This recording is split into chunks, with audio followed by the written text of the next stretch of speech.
శ్రోతలకు నా హృదయపూర్వక నమస్కారములు. మన శ్రోతలలో ఒకరు ప్రశ్నను పంపడం జరిగింది. ఆ ప్రశ్న, అజ్ఞానమనే నెయ్యి లేకుండా జ్ఞానమనే అగ్ని అంటుకోదు, దేనిని కొంచెం వివరించి చెప్పండి. ఇది వారు పంపినటువంటి సెంటెన్స్, వాక్యము. అజ్ఞానమనే నెయ్యి లేకుండా జ్ఞానమనేటువంటి అగ్ని అంటుకోదు అని. దీనిని కొంచెం వివరించి చెప్పండి. ఇది వీరు అడిగింది. నెయ్యిని అజ్ఞానమని, అగ్నిని జ్ఞానమని అంటే మనం ఇవన్నీ ఉపమానాలు అంటారు, ఉదాహరణలు, పోలికలు. అలా ఎన్ని పోలికలైనా వేసుకోవచ్చు. ఇక్కడ అసలు అజ్ఞానము జ్ఞానము అనేవి మనం పెట్టుకున్న పదాలు తప్ప ఉన్నదంతా ఒకటే. ఉన్నదంతా ఒక్కటే అని మనకు తెలియనటువంటి స్థితిని అజ్ఞానమని, మనకు తెలిసినటువంటి అనేకము ఉన్నాయి, సృష్టిలో అనేకం మనకు కనపడుతున్నాయి అనేటువంటి స్థితిని అజ్ఞానమని, వీటన్నింటికీ ఆధారంగా మూలభూతంగా ఉన్న శక్తి ఒకటే అని, ఆ శక్తి సృష్టిగా ఏకముగానే ఉన్నది, అనేకముగా లేదు, నీకలా అనిపిస్తున్నది అంతే తప్ప అది అనేకత్వము కాదు, అది ఏకత్వమే.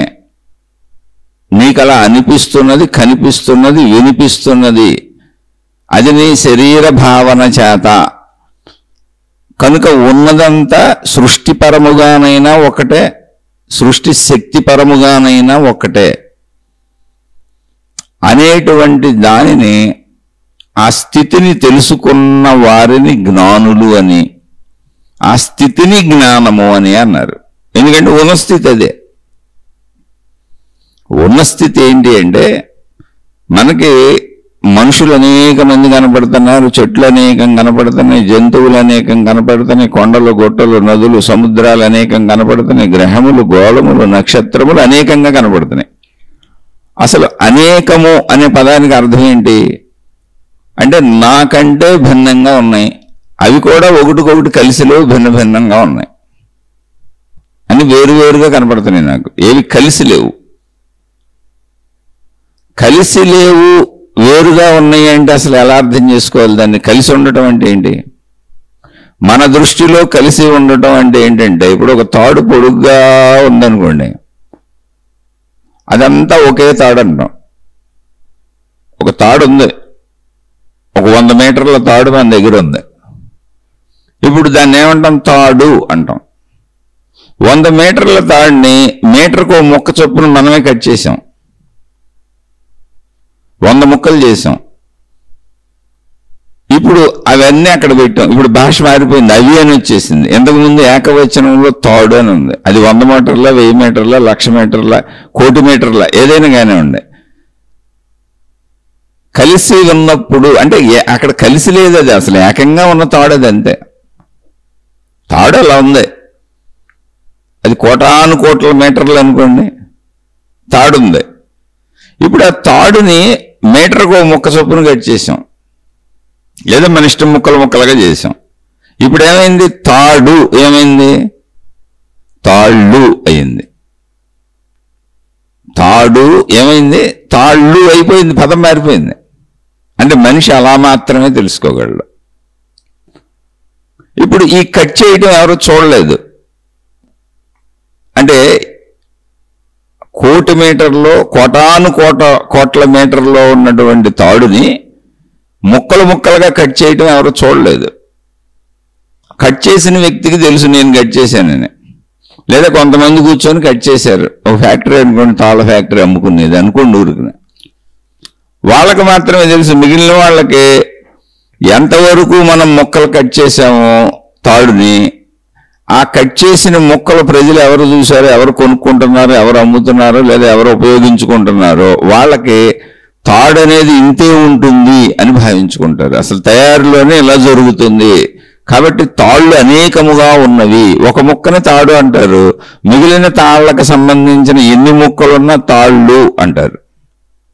అంటే బహువచనం వచ్చేసింది. కానీ జాగ్రత్తగా. ఇప్పుడు ఈ బహువచనం అజ్ఞానమా జ్ఞానమా?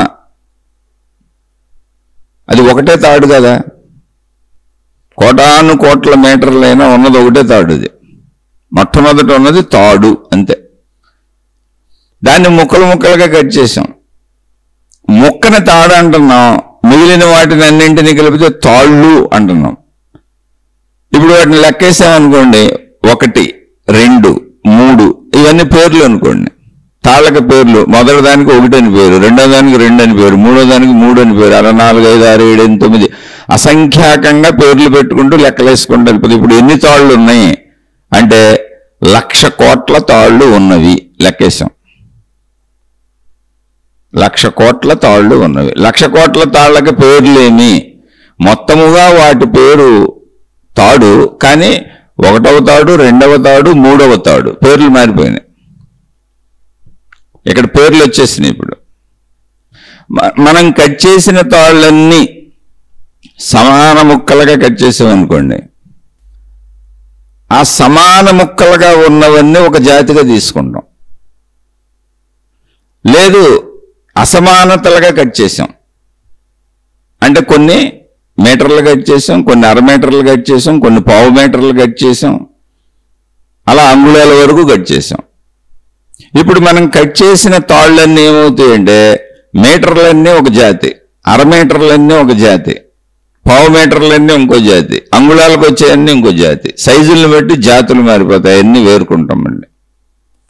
అంటే వాటికి ఆకృతి వచ్చేసింది, ఆకారం వచ్చేసింది సైజులను బట్టి, మనం కట్ చేసిన సైజుని బట్టి. ఇలా కోటాను కోట్ల మీటర్ల తాడుని మనం ఎన్ని రకాలైన చేయొచ్చు. నేను మీకు ఉదాహరణగా చెప్పాను అంతే. ఇప్పుడు దానికి పేర్లు పెట్టాం, అంగుళం తాడు మొక్కలో. మళ్ళీ అంగుళం తాడు మొక్కల్లో 1వ తాడు మొక్క, 2వ తాడు మొక్క, 3వ తాడు మొక్క, ఇలా ఎన్ని పేర్లైనా పెట్టుకోవచ్చు. అలాగే పావు మీటరు, అర మీటరు, మీటరు, అడుగు, ఇలా ఎన్ని వందల వేల లక్షల కోట్ల రకాలుగానే ఆ తాడుని మార్చుకోవచ్చు. అప్పుడు అది మార్చినప్పుడు ఏమవుతుంది? తాళ్ళు అవుతుంది. తాళ్ళు అయినప్పుడు ఏమైంది? బహువచనం అయిపోయింది, పేర్లు వచ్చేసినాయి, నామరూపాదులు వచ్చేసినాయి, సైజులు మారిపోయినాయి, జాతులు మారిపోయినాయి. అంగుళందంతా ఒక జాతి, పావు మీటర్లంతా ఒక జాతి, అడుగులంతా ఒక జాతి, అర మీటర్లంతా ఒక జాతి, మీటర్లంతా ఒక జాతి. మనం ఎన్ని రకాల మొక్కలుగా నరికామో అని అన్ని వేరు వేరు జాతులు. మళ్ళీ ఆ జాతుల్లో నామములు, పేర్లు, ఒకటొకటి, రెండవది, ఇలా నామరూపాదులు ఉన్నాయి. అసలు ఒక తాడుని తీసుకుంటే ఓకే, అది బాగానే ఉన్నది. అయితే ఇప్పుడు అది జ్ఞానమా అజ్ఞానమా? అది అసలు పాయింట్ ఇక్కడ. ఇందులో జ్ఞానం ఏంటి, అజ్ఞానం ఏంటి అంటే మొత్తంగా దాని జాతి ఏంటి? అది అంగుళందైనా, అది అరంగుళందైనా, పావంగుళందైనా, అడుగుదైనా, అరడుగుదైనా, పావడుగుదైనా, లేదా మీటర్దైనా, అర మీటర్దైనా, పావు మీటర్దైనా, ఏ సైజ్ అయినా మొత్తంగా అక్కడ ఉన్నది ఏమిటి? అన్నింటిలో కామన్ పాయింట్ ఏంటి అంటే తాడు. కామన్ పాయింట్ తాడు. కానీ తాడు అని ఏకవచనం వాడటానికి ఇక్కడ మనుషుల మధ్య ఇప్పుడు అది కుదురుతుందా? ముక్కలు చేసాం రకరకాలుగా, కుదరదు. అప్పుడు ఏమనాలి? తాళ్ళు అనాలి. కానీ తాళ్ళు అంటంతో సరిపోద్దా? దాన్ని గుర్తించాలిగా. అప్పుడు ఏం చేయాలి? 1వ తాడు, 2వ తాడు అని పేర్లు పెట్టుకోవాలి. పోనీ అలా పేర్లు పెట్టుకుంటే సరిపోద్దా? అన్నీ 1వ తాడు, లేదు. అంగుళంలో అంగుళం జాతిది, అంగుళం జాతిలో 1వ తాడు, 2వ తాడు, 3వ తాడు, ఈ జాతి వేరు. అని సైజు మారిపోయింది కదా, అంగుళం సైజు, అంగుళం జాతి. అరడుగు వచ్చింది, అదొక జాతి, అందులో మళ్ళీ 1వ 2వ పేర్లు పెట్టుకోవాలి. అలా ఎన్ని రకాల సైజులు ఉన్నాయో అన్ని రకాల సైజులు వేరు వేరు జాతులు అయిపోతాయి, ఒకదాన్ని ఒకటి విభేదిస్తూ ఉంటాయి. కానీ మొత్తంగా ఉన్నది తాడే. అలా అన్ని రకాల జాతులు వస్తాయి, అన్ని రకాల జాతుల్లోనూ నామరూపాదులు ఉంటాయి. ఎందుకంటే సైజు ఉంది అక్కడ. ఇప్పుడు ఇక్కడ ఇది జ్ఞానమా అజ్ఞానమా? ఇది పాయింట్ అసలు. ఇక్కడ జ్ఞానం ఉందా అజ్ఞానం ఉందా? ఇది మొత్తం ఏకతాడని, ఆ తాడుని ముక్కలు ముక్కలుగా చేశారని, ఆ ముక్కల తాడే ఇక్కడ మనకి అంగుళంగా, అరడుగుగా, అడుగుగా, మీటర్గా, పావు మీటర్గా, అర మీటర్గా అనేక సైజుల్లో కనపడుతుందని తెలియనప్పుడు, ఒక ముక్కను తీసుకుని ఎవరో వాడుకుంటున్నప్పుడు ఒక ముక్కనే గుర్తించినప్పుడు వాళ్ళు దేన్ని గుర్తించారో అది ఆ జాతిని నమ్ముతారు వాళ్ళు, దాన్ని అలా అనుకుంటారు వాళ్ళు. లేదు అసలు తాడుకే ప్రాణం ఉందనుకోండి, తాడుకి మొత్తంగా ప్రాణం ఉంది, ఆ తాడుని ముక్కలు ముక్కలుగా నరికేసి అరంగుళం పావంగుళం ఇలా రకరకాల సైజులుగా, వందల వేల సైజులుగా రకరకాలుగా మార్చారు, గ్రూపులుగా పెట్టేశారు. అప్పుడు ఒక అంగుళంలో ఉన్నటువంటి ఆ జాతిలోని 1వ తాడు 2వ తాడు నేను ఇంతే అంగుళం మొక్కనే, నేను ఇంతే, ఇది నా జాతి ఇంతే, నేను ఇంతే అనుకొని తన స్వజాతితో కలిసి అంగుళాలతో తిరుగుతూ ఉంటాయి తాడు ముక్కలన్నీ. ప్రాణం ఉందనుకోండి మనలాగా. మీటర్ ముక్కలన్నీ ఒక జాతిగా ఉంటాయి, అందులో మళ్ళీ మీటర్ సైజు అన్నీ ఒక జాతిగా భావించుకొని నేను వాటి రూపురేఖలు వేరుగా పొడుగ్గా వేరుగా ఉన్నాయి, మళ్ళీ అంగుళానికి వీటికి సరిపోదుగా, దేనికి సరిపోదుగా, సైజులు మారిపోయినాయిగా. కాబట్టి నేను నా జాతి ఇది అని అది తన సమూహంతో తిరుగుతూ ఉంటుంది, తన సమూహాన్ని గుర్తించుకుంటుంది, అది వేరు భిన్న సమూహం అని చెబుతుంది. ఇలా అన్ని సమూహాలుగా తనను తాను భావించుకుంటే నేను 1వ తాడిని నా పేరు ఇది, అది 2వ తాడు నేను 2వ తాడిని నా పేరు ఇది అంటది. అలా దేనికి ఐడెంటిఫికేషన్ వచ్చేస్తుంది నేను అని. కానీ మొత్తంగా అదేంటి, దాన్ని ముక్కలుగా చేయకముందు అదేంటి, ఏకతాడు. అంటే ఇప్పుడు ఈ ముక్కలన్నీ ఎక్కడి నుంచి వచ్చినాయి, ఏకతాడులోంచి వచ్చినాయి. ఒకవేళ తాడుకే ప్రాణం ఉన్నా అని మనం అర్థం చేసుకోవడానికి ఆ ప్రాణశక్తి మనం ఎన్ని ముక్కలుగా నరికామో అన్ని ముక్కల్లోకి వెళ్ళిపోయేది ప్రాణశక్తులతో ఆ తాళ్ళు తిరుగుతున్నా, భూమి అంతా తిరుగుతున్నాయి అనుకోండి మనలాగా. అది ఏ సైజుకి ఆ సైజు, ఏ జాతికి ఆ జాతిగా భావించుకుంటుంది. ఎందుకంటే మారిపోయినాయి, సైజులన్నీ మారిపోయినాయి, వాటి పేర్లు అయ్యే పెట్టేసుకుంటాయి.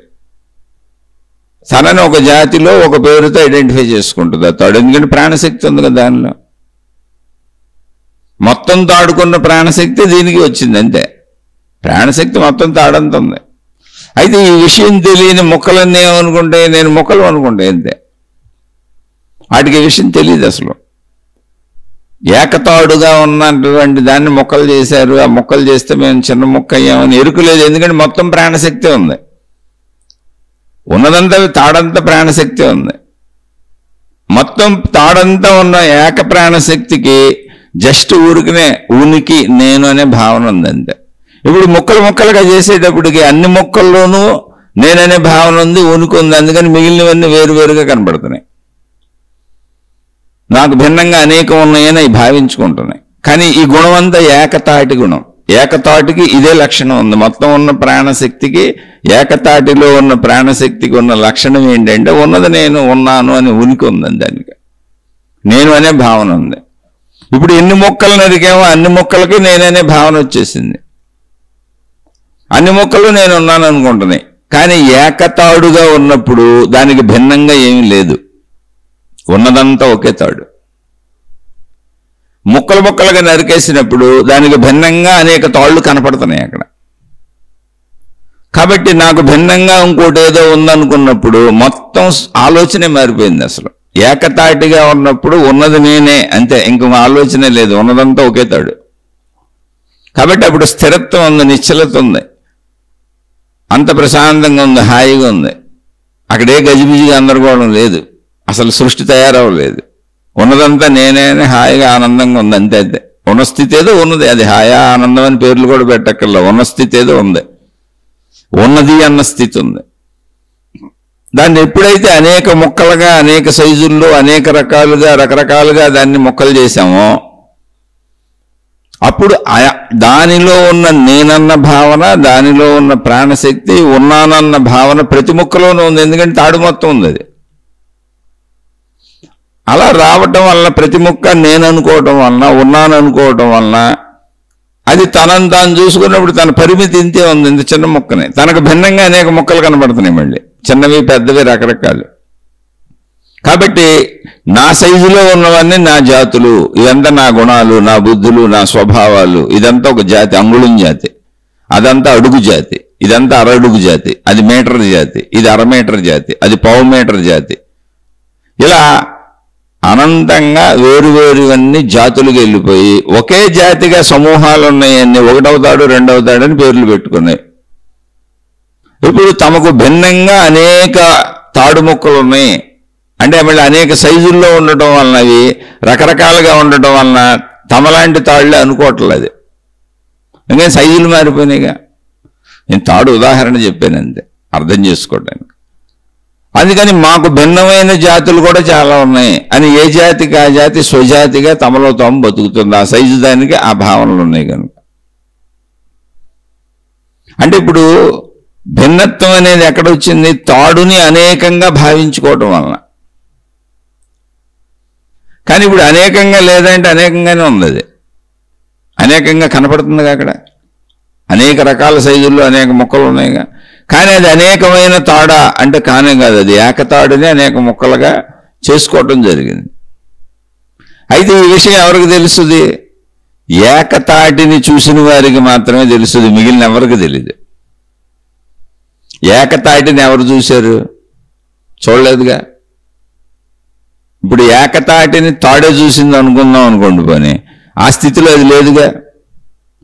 ఒకవేళ ఏకతాటిని చూసిన ఏకతాటి భావన ఉందనుకోండి, అది మొత్తం తాడుగా ఉనికిగా ఉండిపోయింది అంతే. అది అంటే అర్థం చేసుకోవడానికి చెబుతున్న తాడు అక్కడ ఉండదుగా, మళ్ళీ శక్తి అలా కాదు. ఇప్పుడు ఏకతాడేగా అనేక ముక్కలైంది కాబట్టి ఏకత్వ భావన ఏకతాటి భావన ఏకతాటిది అలాగే శాశ్వతంగా ఉంది. ఆ భావనే ఈ ముక్కల్లో ఉంది ఇప్పుడు. కానీ వేరుగా వేరే కనపడటం వలన, వేరే ఉండటం వలన ఆ ఏకత్వ భావన విభిన్న భావనగా భావించుకుంటున్నాయి ఇవన్నీ. కానీ అదంతా ఏకత్వ భావన. అది తెలియాలంటే నా మూలం ఏంటని తాడులోకి వెళ్ళిపోవాలి. బయట చూసినంతసేపు దానికి వేరు వేరు సైజులు, రకరకాల సైజులు, రకరకాల తాళ్ళు, రకరకాల విధానాల్లో కనపడుతున్నాయి అనేక జాతులుగా. కాదు అసలు నేను తాడుగా ఎలా వచ్చాను, నా మూలం ఏంటి, నేను అసలు ఈ అంగుళం తాడుగా ఎలా ఉన్నాను, లేదా అరంగుళం తాడుగా ఎలా ఉన్నాను, అరడుగు తాడుగా ఎలా ఉన్నాను, అడుగు తాడుగా ఎలా ఉన్నాను, మీటర్ తాడుగా ఎలా ఉన్నాను, అనేక జాతులుగా అన్ని తమను తాము పరిశీలించుకోవాలి. నాకు ఈ ఒకటవ తాడు రెండవ తాడు అని పేరు ఎక్కడొచ్చింది అని పేరు పెట్టుకున్నాం. మరి నా జాతి ఏంటి ఎలా వచ్చింది? సైజులు తేడా ఉండటం వల్ల నాది జాతి. నాది మానవ జాతి, వృక్ష జాతి, జంతు జాతి, అవి పెట్టుకున్న పేర్లు. అలాగే అడుగుతాడు, మూరతాడు, ఏదో ఒకటి మీటర్ తాడు, అరమీటర్ తాడు, అడుగుతాడు, ముక్కలు అనేకం. దేని జాతి దాన్ని. ఇప్పుడు ఏ తాడుకు ఆ తాడు తనను పరిశీలించుకుంటే, తన మూలంలోకి వెళ్ళిపోతే తన లక్షణాలన్నీ తాడు లక్షణాలే. బయట కూడా గమనిస్తే బయట దాని లక్షణాలు ఏంటని గమనిస్తే దాని లక్షణాలన్నీ తాడు లక్షణాలే. అంటే దానిలో ఉన్న లక్షణాలు, గుణాలు, స్వభావం, దాని మూలం ఏంటి అని గమనిస్తే దానిలో ఉన్నాయన్నీ తాడు లక్షణాలే. అన్నింటికి నేననే భావన ఉంది. అని విభిన్నంగా కనపడటం వల్ల అనేక నేనులు ఉన్నాయి అనుకుంటుంది. కానీ అది ఏకమైన తాడే విభిన్నంగా చేయబడింది తప్ప విభిన్నత లేదు. అది ఏకతాడు అనేది ఎప్పుడు తెలుస్తుంది?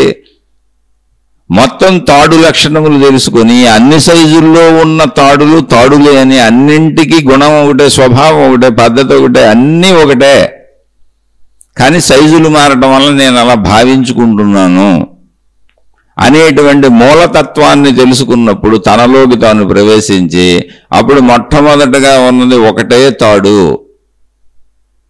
మొట్టమొదటగా ఉన్నది ఏకమైన అనంతమైన తాడు.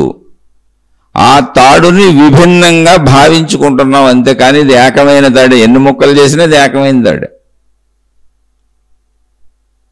అంటే ఇక్కడ ముక్కలు చేయటం అనే ప్రక్రియని మనం మాట్లాడుకుంటున్నాం.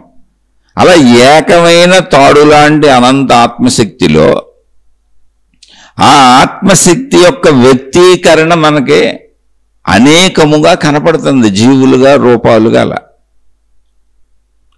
ఇప్పుడు ఇందులో అజ్ఞాన దశ ఏంటి, జ్ఞాన దశ ఏంటి?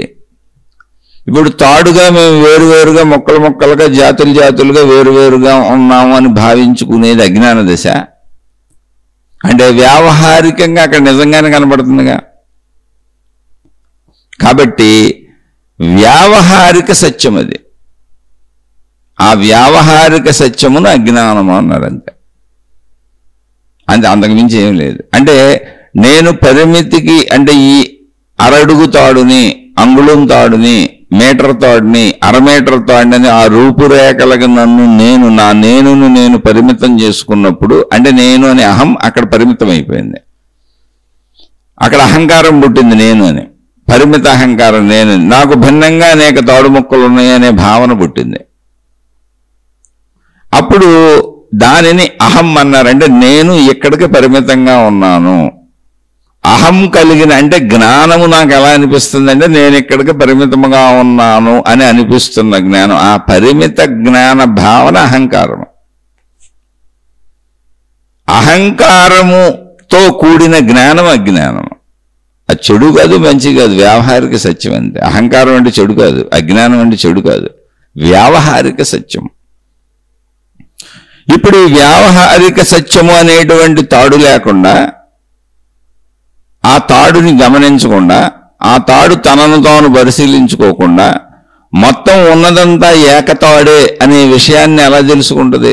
సంపూర్ణమైనటువంటి జ్ఞానము అనే దాన్ని ఎలా తెలుసుకుంటుంది? నిజంగా సంపూర్ణ జ్ఞానము, సంపూర్ణ సత్యం ఏంటి? ఉన్నదంతా ఒకటే తాడు, ఇప్పుడు కూడా అది ఒకటే తాడు.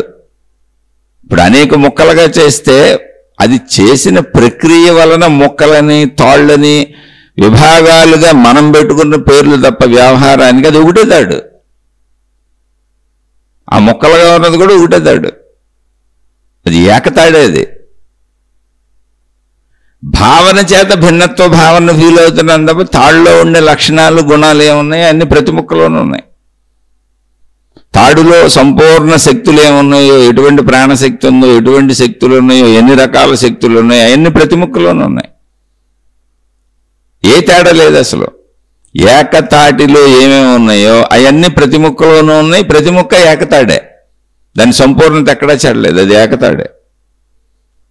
అయితే నేను ఆ ఏకతాటినే నా సంపూర్ణత చెడలేదు అనే విషయాన్ని ఆ తాడు తనకు తాను గుర్తించాలి. అలా గుర్తించకుండా తన పరిమితి సైజ్ ఏది ఉందో, తన అడుగు మొక్కో, అరడుగు మొక్కో, పావడుగు మొక్కో, నేను ఇంతకే పరిమితిని, నాకు భిన్నంగా చూడు, మళ్ళీ మా గ్రూపులో, మా మానవ జాతిలో ఇదిగో అరడుగు తాడు మొక్కలు ఇన్ని ఉన్నాయి, పావడుగు తాడు మొక్కలు ఇన్ని ఉన్నాయి, మనకు భిన్నంగా ఇదిగో వృక్ష జాతిలో మీటర్ తాడు మొక్కలు ఎన్ని ఉన్నాయి, అదిగో మనకు భిన్నంగా జంతు జాతిలో పావు మీటర్ తాడు మొక్కలు ఎన్ని ఉన్నాయి. ఇక జంతువులు ఒక్కొక్కటి జాతి అనుకోండి. అలా కొండలు, గుట్టలు, నదులు, సముద్రాలు అన్నింటినీ తాడు ముక్కలుగా వేసుకోండి, మీకు అర్థం అవటానికి. అన్ని ఉన్నాయని అది ఎందుకైంది? ఇప్పుడు నేను అనేటువంటి తాడుకున్న సహజ గుణం, అది తాడుకున్న శక్తి, తాడుకున్న ప్రాణశక్తి, తాడుకున్న భావన, నేను ఉన్నాను అని ఏకతాటికున్న భావన ఏది ఉందో అది అనంత ఆత్మశక్తి భావన. ఇప్పుడు ఆ తాడుకున్న నేననే భావన, శక్తి భావన ప్రతి ముక్కలోకి వచ్చేసింది, ప్రతి ముక్కలోనూ ఉంది. గుణములు ఎక్కడా ఏం మారలేదు, స్వభావములు ఎక్కడా మారలేదు. కానీ నాకు భిన్నంగా అనేకం ఉన్నాయనే భావన వలన మొత్తం రివర్స్ అయిపోయింది. మొదటి తాడు స్థితి లేదు, ఇప్పుడు నాకు భిన్నంగా అనేకం ఉన్నాయి కాబట్టి నన్ను నేను వాటి నుంచి రక్షించుకోవాలి, నన్ను నేను వాటి నుంచి కాపాడుకోవాలి. ఇప్పుడు నేను మళ్ళీ నాకు ఏదైనా తోచకపోతే వాటిని గిల్లిగిచ్చాలి నా అవసరాల కోసం. అంటే ఉన్న తాడును ఉదాహరణ చెప్పుకున్నాం కాబట్టి ఇలా చెప్పుకుంటున్నాం. నా ఎగ్జిస్టెన్స్ కోసం నేను ఏదైనా చేయాలి. నా ఎగ్జిస్టెన్స్ ఏంటి? ఇప్పుడు అరడుగో పావడుగో నా జ్ఞానము దానికి పరిమితం అయిపోయింది, మిగిలిన వాటిని వేరుగా భావించుకుంటుంది. అది అబద్ధం కాదు, నిజంగానే అక్కడ వేరు కనపడుతున్నాయి. కాబట్టి పరిమితత్వము నేను ఎప్పుడైంది, అది అహంకారమైంది. నేను ఈ పరిమితమనే అహం, ఆ అహం ఆ జాతికి చెందిందిగా భావించుకుంటుంది. కాబట్టి వ్యావహారిక సత్యములు విభిన్నత భావన ఉంది,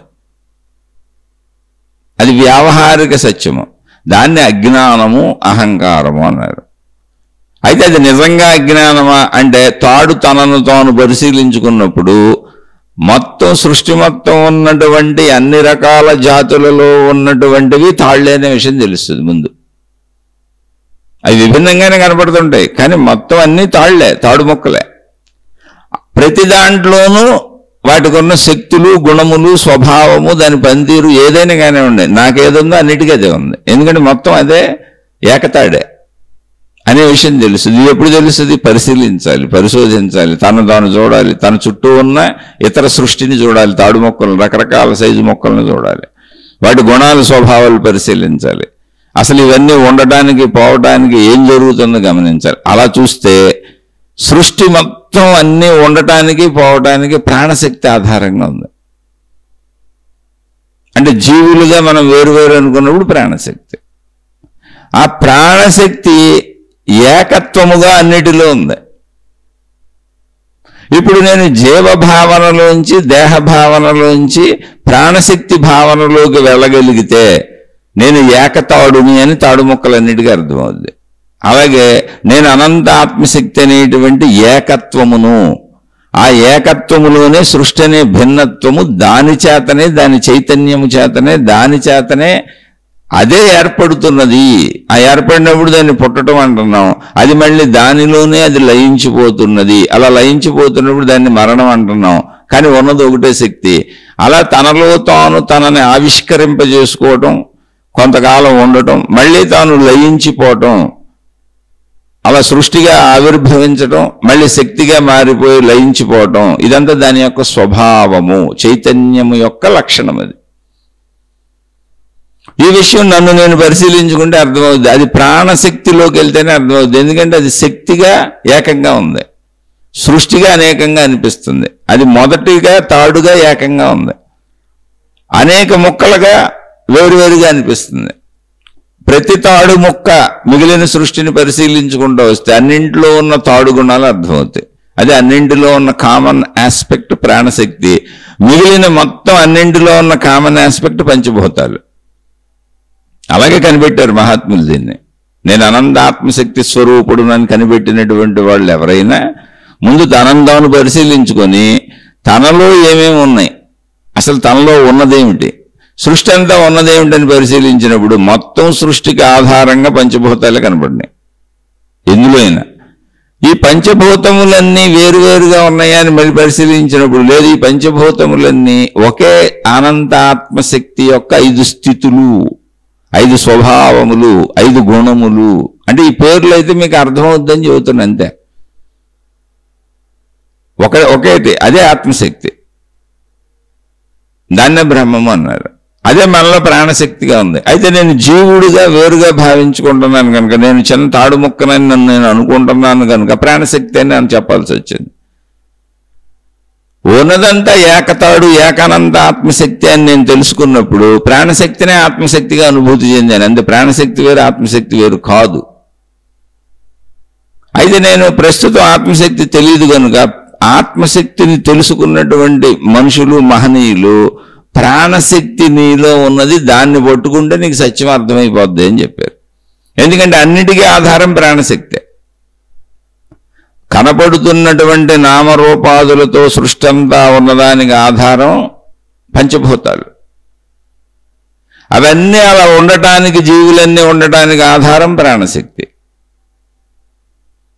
నువ్వు ప్రాణశక్తి వైపు ప్రయాణించినా నీకు ఈ సత్యం అర్థమైపోద్ది, పంచభూతాల వైపు ప్రయాణించినా నీకు ఈ సత్యం అర్థమైపోద్ది. మళ్ళీ పంచభూతాలన్నీ వేరే 5 ఉన్నాయంటే కాదు, ఇవన్నీ ప్రాణశక్తి, అనంత ఆత్మశక్తి. ఇవి కూడా ఈ 5 అందులోనే ఉన్నాయి. అది దాని స్వభావం, దాని లక్షణం. అది ఆ ఏకత్వము యొక్క 5 స్థితులు, 5 లక్షణాలు, అది దానికి కలిగిన 5 సమర్థతలు. అది అర్థమవుద్ది. కాబట్టి ఇప్పుడు అజ్ఞానం అనేది అసలు ఉన్నదా అంటే నేను భావించుకుంటున్నంతసేపు ఉన్నదే. నేను ఎప్పుడైతే నేనెవరో అని అన్వేషించుకున్నానో, నన్ను నేను, అసలు నేను ఎందుకు పుట్టాను, ఎక్కడి నుంచి వచ్చాను, ఎలా వచ్చాను, ఎక్కడికి పోతాను, ఎందుకు చనిపోతున్నాను, అసలు ఈ మూల కారణాలేంటి అనేటువంటి ఆలోచన పుట్టి అన్వేషించినప్పుడు, అలా అన్వేషించారు మహాత్ములు. అన్వేషించడానికి అద్భుతాలు లేవు, మహిమలు లేవు, మాయలు లేవు. సృష్టి ప్రాసెస్ని గమనించడం అంతే, చదువుకోవటమే చదువు. అది అన్వేషణ అనేది పేరు, ఊరుకునే పరిశీలన, పరిశోధన అనేది పేరు. అంతే తప్ప వీళ్ళెవరో పరిశీలించిన వాళ్ళు, పరిశోధించిన వాళ్ళు కొత్తదేం చేయరు, అది అక్కడే ఉంది. ఉన్నదాన్ని తెలుసుకుంటున్నారు, ఎంతమంది తెలుసుకోలేదు, స్కూల్కి వెళ్ళి చదువుకున్నట్టుగానే. అలా తన ప్రాణశక్తిని ఐడెంటిఫై చేశారు. ప్రాణశక్తిని ఐడెంటిఫై చేయడానికి కారణం ఏంటంటే మళ్ళీ జీవులు చనిపోవటం అనే ప్రాసెస్ వచ్చింది, పుట్టడం అనే ప్రాసెస్ వచ్చింది. చనిపోవటం అప్పుడు ఏం జరిగిందంటే శరీరం, నేను అనుకున్న శరీరం అంతా అక్కడే ఉంది, దానిలో అవయవాలు మొత్తం అలాగే ఉన్నాయి. కానీ కదలకలేదు. ఇదేంటి, నేను ఈ శరీరం అని బతికాను కదా ఇప్పటి వరకు, దీన్నే వినియోగించుకున్నాను కదా, దీంతోనే కదా నేను 90 ఏళ్ళు 100 ఏళ్ళు బతికాను, రకరకాల అనుభవాలు దీంతోనే కదా పొందాను, దీనివల్లనే కదా నేను వేరు వాళ్ళు వేరు అని అనేక భావనలు వచ్చినాయి. మరేంటి ఇప్పుడు ఇది ఇక్కడే ఉంది కదా, కదలటం లేదేంటి అంటే చనిపోయిన స్థితి ఏంటని మళ్ళీ పరిశీలించారు. అప్పుడు అర్థమైంది, అసలు ఇది చనిపోక ముందు నుంచి కూడా దీనిలో ఒక ప్రాణశక్తి ఉంది. ఆ ప్రాణశక్తి ఏదైతే ఉందో అదే రూపం ధరించింది. దాన్ని మనం పరిశీలించినా మనకు అర్థమవుద్ది. పరిశీలన ఇంకా అద్భుతాలు లేవు ఇక్కడ, మొత్తం పరిశీలన. ఇప్పుడు మననే పరిశీలించుకుందాం. మనం ఎక్కడి నుంచి వచ్చాం? మన తల్లిదండ్రుల నుంచి వచ్చాం. మన తల్లిదండ్రుల్లో మనం మనిషిగా దాక్కుని ఉన్నామా రావటానికి? కాదుగా. మన తల్లిదండ్రులు వివాహం చేసుకొని శారీరక సంపర్కం జరిగినప్పుడు, వాళ్ళు కోరికలు తీర్చుకునే ప్రయత్నం జరిగినప్పుడు వాళ్ళలోని శక్తి కలిసి మనం వచ్చాం. అంటే వాళ్ళలో ఇంతకుముందు మనం ఎలా ఉన్నాం? శక్తిగా ఉన్నాం. ఏంటి ఆ శక్తి? వీర్యశక్తి. మనిషిలో వీర్యశక్తిగా ఉన్నాం, శక్తిగా ఉన్నాం. వీర్యశక్తి అవ్వకముందు రక్తంగా ఉంది. రక్తమే మాంసముగా, ఎముకలుగా, మజ్జగా, వీర్యముగా మారుతుంది, రక్తముగా ఉంటుంది. రక్తము ఎలా తయారవుతుంది? రక్తం అనే శక్తి మనలో ఎలా తయారవుతుంది? ఆహార పదార్థాలు తినటం వలన. మనం తిన్న ఆహార పదార్థాలు జీర్ణమై పచనమై అందులోని సారాన్ని మన శరీరం పీల్చుకుని మిగిలినటువంటి తుక్కుని కిందకు వదిలేస్తుంది. అదే మల విసర్జన, అదే మూత్ర విసర్జన. నీళ్లు తాగినప్పుడు అందులో శక్తి తీసుకొని నీళ్లు వదిలేస్తుంది. మలమూత్రాలు అయ్యాయి, చెమటలు అయ్యాయి. మన చెవుల్లో వచ్చే గుబుల నుంచి, ముక్కుల్లో వచ్చేటువంటి డస్ట్ నుంచి, మన కళ్ళల్లో వచ్చే పుసుల నుంచి మొత్తం అంతా డస్ట్ బయటకు తోసేస్తుంది ఎప్పటికప్పుడు. అంటే అవసరం లేనిది అవసరమైన దాన్ని తీసుకొని శక్తిగా మార్చుకుంది. ఆ శక్తి రక్తం కింద మారుతుంది ఫస్ట్ మనిషిలో. అంటే ఇంతకుముందు మనం మనిషిలోకి వచ్చి రక్తం కింద మారి వీర్యంగా అవ్వక ముందు స్త్రీలో అయినా పురుషుల్లో అయినా వీర్యమే అవుతుంది. అది ఆ వీర్యం అనేది లాస్ట్ స్టేజ్ ఇంకా స్త్రీ పురుషుల్లో. తర్వాత అది మానవ రూపం ధరించేస్తుంది ఆ కలయికల చేత. అవ్వకముందు అంటే ఇప్పుడు వీర్యం అవడానికి ఆధారం ఏంటి? రక్తం. రక్తం రావడానికి ఆధారం ఏంటి? ఆహార పదార్థాలు. ఆహార పదార్థాలకు ఆధారం ఏంటి? వృక్షాలు. వృక్షాలకు ఆధారం ఏంటి? పంచభూతాలు. పంచభూతాలు అసలు ఏంటి? ప్రాణశక్తి, అనంతాత్మశక్తి యొక్క ఏక అనంతాత్మశక్తి యొక్క 5 లక్షణములు, 5 స్వభావములు, 5 స్థితులు. అది తనలో తాను వ్యక్తపరుచుకున్నది మనకు అనంత సృష్టిగా కనబడుతుంది. ఈ ప్రాసెస్ అంతా దానిలోనే జరుగుతుంది. ఇది గమనించుకున్న మహాత్ములు మూలాన్ని ఇలా వెతుక్కుంటూ వెళ్తే నేను అనంత ఆత్మశక్తిని అనేటువంటి భావం తెలిసింది వాళ్ళకి. సరే, మరి అనంత ఆత్మశక్తి ఎలా ఉంది? ప్రాణశక్తి ఎలా ఉంది అంటే శరీరం ఎలా ఉందో తెలిసింది, రక్తం ఎలా ఉందో తెలిసింది, ఎముకలు మజ్జ ఎలా ఉందో తెలిసింది, వీర్యం ఎలా ఉందో తెలిసింది. ఆ వీర్యం ఎలా కలిస్తే పురుషులు స్త్రీలు బిడ్డలు పుడుతున్నారో తెలిసింది. ఇదంతా తెలుస్తూనే ఉంది. ఆహార పదార్థాలు ఎలా వస్తున్నాయో తెలుస్తుంది. మొక్కలు పంచభూతాలను ఉపయోగించుకొని ఆహార పదార్థాలు ఎలా ఉత్పత్తి చేస్తున్నాయో తెలుస్తుంది. పంచభూతాలు కూడా తెలుస్తున్నాయి. మరి ప్రాణశక్తి ఎలా ఉన్నది అంటే ఒక్కొక్క స్థితిని దాటుకుంటూ వెళ్ళినప్పుడు, పంచభూత స్థితులను దాటుకుంటూ వెళ్ళినప్పుడు, అంటే భూమి ఘనస్థితి శరీర భావాన్ని దాటినప్పుడు, ద్రవస్థితి నీరు ఆ భావాన్ని దాటుకుంటూ వెళ్ళినప్పుడు, తేజోస్థితి వెలుగు మనోభావాన్ని దాటుకుంటూ వెళ్ళినప్పుడు, వాయువు కదలిక అది కూడా మనోభావంలో భాగమే, దాన్ని దాటుకుంటూ వెళ్ళినప్పుడు నిశ్చల స్థితి ఒకటి ఉంది. దాన్ని ఆకాశ స్థితిగా బయట చూస్తున్నాం. అదే ఆకాశ స్థితి మనలో ఉన్న ప్రాణశక్తి స్థితి. ఆ ప్రాణశక్తి స్థితిలోనే మిగిలినటువంటి 4 గుణాలు ఉన్నాయి. పంచభూతాత్మకం అంటే అది మొత్తం సృష్టి అంతా ఇలాగే ఉంది. అదే ప్రాణశక్తి స్థితిగా ఇది కలిసే ఉంది, మొత్తం ఏకంగానే ఉంది, ఏకతాడులా ఇందాక చెప్పుకున్నట్టుగా. ఇప్పుడు మనం జీవులుగా తీసుకుంటే మనుషులను మనం తీసుకొని జీవులుగా మొత్తం విశాలంగా వదిలేండి, భూమి వరకు తీసుకొని జీవులుగా తీసుకుంటే గాలిగా కూడా కలిసే ఉన్నాం. అందరం అదే గాలిని పీల్చుకుంటున్నాం. గాలి ఏకత్వమే, గాలి భిన్న భిన్నంగా విడదీయడానికి లేదు, దాన్నే వాడుకుంటున్నాం. భూమి ఏకత్వమే, నీరు ఏకత్వమే, తేజస్సు ఏకత్వమే, సూర్యుడు ఒకటే మనకి. మొత్తం విశ్వంగా తీసుకుంటే భిన్నత్వం కనబడుతుంది. మొత్తం విశ్వంగా తీసుకున్న భిన్నత్వం అంతా కూడా మళ్ళీ ఆకాశతత్వంలో ఏకంగా ఒకటిగానే ఉంది. అంటే ఆకాశతత్వం ఒకటే, అది తనంతో వ్యక్తపరుచుకున్నప్పుడు కొన్ని చోట్ల గ్రహములు, గోళములు, నక్షత్రములు అన్నాం. మళ్ళీ ఆ గ్రహములు, గోళములు, నక్షత్రములు భూమి అనేటువంటి ఒక గ్రహంలో మానవులు, జంతువులు, వృక్షములు, మళ్ళీ ఇక్కడ కొండలు, గుట్టలు, నదులు, సముద్రాలు అన్నాం. కానీ ఇదంతా ఆకాశతత్వంలో ఇమిడి ఉంది. మళ్ళీ అదే ఆకాశంలో లయించిపోతున్నాయి గ్రహాలైన, గోళాలైన, నక్షత్రాలైన అన్నీ. అంటే మనం పంచభూతాత్మక, ఇప్పుడు మనిషి చనిపోయాడు, శరీరం భూమిలో కలిసిపోద్ది. అంటే శరీర లక్షణం భూమి, ద్రవం అందులో కలిసిపోద్ది. అలాగే మనలో ఉన్న వాయు లక్షణం వాయువులో కలిసిపోద్ది, తేజో లక్షణం తేజస్సులో కలిసిపోద్ది. ఆకాశతత్వంలో అలా ఇమిడిపోయి ఉంటుంది. మళ్ళీ ఇవన్నీ మొత్తంగా ఒకసారి చూస్తే మొత్తం ఆకాశతత్వంలోంచి ఉద్భవించి ఆకాశతత్వంలోనే లయించి అందులో అక్కడే ఉన్నాయి, ఎక్కడికి వెళ్ళలేదు. అసలు ఉద్భవము అన్న పేరు మనం దర్శించడం వలన వచ్చింది తప్ప అక్కడే జరుగుతుంది. అది ఆకాశతత్వానికి భిన్నంగా ఉండటానికి అసలు ఛాన్స్ లేదు, స్పేసే లేదు, ప్లేసే లేదు, శక్తి లేదు. అందుకని ఎవరైతే తమ శరీర భావం నుంచి ప్రాణశక్తి భావం కంటే, మనిషి చనిపోయినప్పుడు పోయింది ఏంటంటే ప్రాణము అనే పేరు పెట్టారు. ఒక శక్తి ఏదో ఉంది, అది పోయింది. అందుకని నేనని భావించుకున్న ఈ శరీరం కదలటం లేదు, ఇక పనికిరాదు, పాడైపోతుంది. దీన్ని పూర్తి చేయటమో కాల్ చేయటమో చేయాలి.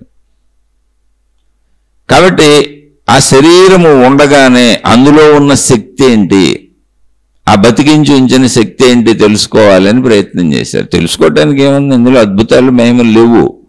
శరీరం భావన వదిలే, మనోభావన వదిలే. మనోభావన అడ్డుపడుతుంది. మనోభావన ఏంటి, అనేక విషయాలు, అవి అనుబిద్దాం, ఈ అనుబిద్దాం, ఆలోచనలు, భయాలు, బాధలు, దుఃఖాలు, కోరికలు, ఎంతకు మించి ఏముంటాయి, నేను, నాది, నా వాళ్ళు. అది కూడా దాటేస్తే నీలో ఒక నిశ్చల స్థితి ఉందా లేదా, అసలు ఉన్నది అని పరిశీలనకి ఆధారంగా నువ్వు ఏ పరిశోధన చేయకముందే నీలో నిద్రాస్థితి ఒకటి ఉంది. అది సృష్టి సహజంగా వచ్చింది ప్రతి మనిషికి. అంటే నేను కొంతసేపు శరీర స్థితిలో తిరుగుతాను, కొంతసేపు మనోస్థితిలో తిరుగుతాను, కొంతసేపు నిశ్చల స్థితికి వెళ్ళిపోతాను. అప్పుడు నాకు నేను కూడా తెలియదు.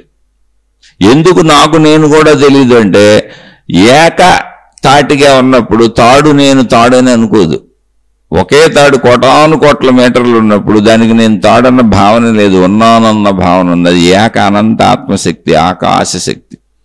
తాడు ఉదాహరణ చెబుతున్నాను అంతే. ఆ భావనలో ఉందంతే. అది ఏక ఆకాశశక్తి భావనలో ఉంది. అది ఎప్పుడైతే మనం జీవభావనలో, దేహభావనలో ఉన్నామో మనకు అలా అనిపిస్తుంది. అందుకని ఈ దేహభావం నుంచి, జీవభావం నుంచి ఇప్పుడు మనం కాసేపు నేననే భావన కూడా ఎందుకు ఎగిరిపోయిందంటే ఏకభావంలోకి వెళ్ళిపోయాం. గాఢ నిద్రలో జరిగింది అది. అంటే ఏకభావనలోకి వెళ్ళామా అంటే ఏకభావన ఎప్పుడు ఉంది.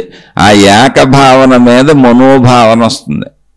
ఎందుకని ప్రాణశక్తి ఆధారం మనో కదలికలకి, అది ఎప్పుడు ఉంది. కానీ ఏకభావం మీద మనోభావం వస్తుంది, అది మెలకువ. మనోభావం శరీర భావాన్ని పుట్టిస్తుంది, అది సంపూర్ణ మెలకువ. ఆ అంటే నిద్రాభావం ఏదుందో అది ఏకత్వ అనంత ఆత్మశక్తి, ఆకాశశక్తి భావం. దాని మీద మనోభావం కలిగినప్పుడు అది స్వప్నలోకము, ఊహాలోకము. మెలకువలో మీరు ఊహించుకున్న ఊహాలోకము, శరీరం కదపకుండా. ఇప్పుడు అది శరీర భావాన్ని కలుపుకొని శరీరంతో కదిలి ప్రయత్నిస్తున్నప్పుడు సంపూర్ణ శరీర భావం. కనుక నువ్వు ఇప్పుడు దాన్ని పట్టుకోవాలంటే ముందు శరీర భావాన్ని వదలాలి, శరీరాన్ని ఆపాలి, మనోభావాన్ని ఆపాలి. ఆపి నిద్రపోకుండా మెలకువలో నిద్రాస్థితిని గమనించి పట్టుకోవాలి. అంతే, అంతకు మించి అందులో అద్భుతం ఏం లేదు. దీన్నే చేశారు మహాత్ములు. మహిమలో, మాయలో, అద్భుతాలు అసలు ఛాన్సే లేదు. అవి చెప్పేవాళ్ళు అందరూ మిమ్మల్ని ఆత్మజ్ఞాన మార్గంలో తప్పుదో పట్టిస్తున్నారు. దీన్ని అంటే ఇది చెప్పినంత ఈజీ అయిన విషయం కాదు మనిషి సాధించడం, పొందడం. అసలు అర్థం అవ్వాలి ముందు. చెప్పినా కూడా ఎంతమందికి అర్థమవుతుంది? ఇది అర్థం అవడమే చాలా కష్టం. అందుకని ముందు అసలు మనుషులకి చిన్నపిల్లలప్పటి నుంచి, అంటే ఇప్పుడు 40-50 ఏళ్ల వ్యక్తికి తెలుగు వస్తే అర్థం అవ్వచ్చు కొంచెం చెబితే, కానీ చిన్నపిల్లల నుంచి ఎలా అర్థమవుద్ది? అసలు మనం చిన్నపిల్లలుగా పుట్టొస్తాంగా. అందుకని బాల్య దశ నుంచి మనుషులకి దీన్ని అర్థం చేస్తూ మనిషి మరణించే లోపల తన అనంతత్వాన్ని, ప్రాణశక్తి స్థితిని, అనంత ఆత్మశక్తి స్థితిని ఆ మోక్ష స్థితిని ఏదంటున్నామో ఆ స్థితిని మనిషి తెలుసుకోవాలి, బాల్యదశ నుంచి తెలుసుకోవాలని బాల్యదశలో ఎలా చెబితే అర్థమవుద్దో అలా దేవుళ్ళు, దేవతలు, మతములు, మార్గములు, విధానములు ఏర్పాటు చేసుకుంటూ వచ్చారు. జ్ఞానం పెరుగుతున్న కొద్దీ అది శక్తిగా తీసుకొద్దాం. చిన్నప్పుడు ఇది అర్థం కాదు చెబితే అని. అది తెలుసుకునే వాళ్ళకి వయసు ఎంత ఉన్నా కూడా చిన్నవాళ్లే. అది తెలుసుకుంటూ చిన్నతనం నుంచి పెరిగారనుకోండి, అతి చిన్న వయసులోనే ఆత్మజ్ఞానంలో కూర్చుంటారు. ఇక్కడ తెలుసుకోవడం అనేది ప్రాధాన్యత తప్ప వయసు కాదు. కానీ ఏర్పాటు చేయబడిన వ్యవస్థ వయసుల్ని దృష్టిలో పెట్టుకొని చిట్ట చివరి వరకు, అంటే ఒక మనిషి తన మానవ మొత్తం ఈ జన్మలో తను చనిపోయే లోపల తాను అనంత ఆత్మశక్తిని తెలుసుకోవాలి. చనిపోవడం అంటే ఏంటి? శరీరం చనిపోద్ది, నేను కాదు. కాబట్టి ఇప్పుడు జ్ఞానము అజ్ఞానం అంటే ఏంటంటే ఈ శరీరము నేననేటువంటి అజ్ఞాన భావన లేకుండా, అసలు ఈ శరీరం లేకపోతే, అంటే అజ్ఞానం అనే నెయ్యి లేకుండా జ్ఞానం అనే అగ్ని వెలగదనే దాన్ని కొంచెం వివరించండి అన్నారే. అసలు ఎక్కడైనా ప్రపంచంలో ఒకటి ఉన్నది అన్న భావన లేకుండా ఉన్నదాన్ని మూలాన్ని ఎలా తెలుసుకుంటాం? మూలం పట్టుకోవాలి, మొత్తాన్ని తెలుసుకోవాలంటే ఒకటి ఉండాలి. నేను ఉన్నాను కనుక నా మూలం ఏంటని నేను అనంత ఆత్మశక్తిని అని తెలుసుకుంటున్నా. అంటే ఇప్పుడు అనంత ఆత్మశక్తిని నేను తెలుసుకునే వరకు ఎవరైనా సృష్టిలో ఉన్నవన్నీ ఏంటి? అజ్ఞానములే. ఈ అజ్ఞానములే జ్ఞానముని తెలుసుకుంటాయి. అజ్ఞానములు అనేకం ఉంటాయి, జ్ఞానం ఏకత్వం ఉంటుంది. ఈ అజ్ఞానములన్నీ జ్ఞానాన్ని తెలుసుకుంటాయి. అసలు అజ్ఞానం అంటే నేను లేకపోతే, నాకు ఈ శరీరం లేకపోతే, నేను మనిషిని అనుకోపోతే, అది చెట్టు అనుకోపోతే, ఇది పుట్ట అనుకోపోతే, జంతువు అనుకోపోతే, సృష్టిలో విభిన్నత ఉన్నదని అనుకోపోతే అసలు నేను ప్రయత్నించనుగా, నేను లేకపోతే ప్రయత్నించనుగా. కాబట్టి జ్ఞాన ప్రయత్నానికి ఆధారమే అజ్ఞానం. అది అజ్ఞానం అనేది పేరు, అహంకారం తనను పరిమితిగా భావించుకుంది జ్ఞానం. అక్కడ పరిమిత జ్ఞానం, నేను ఈ పరిమితమైన శరీరం వరకే ఉన్నానని భావించుకుని ఆ నేను అన్న భావన పరిమితమైన చోట అహంకారము పుట్టింది మనకి. నాకు విడిగా బోల్డ్ ఉన్నాయి అన్నప్పుడు వేరువేరు అహంకారాలని భావించుకున్నాం, నామరూపాదులు వేరువేరుగా చేసుకున్నాం, జాతులు అన్నీ వేరువేరు అనుకున్నాం.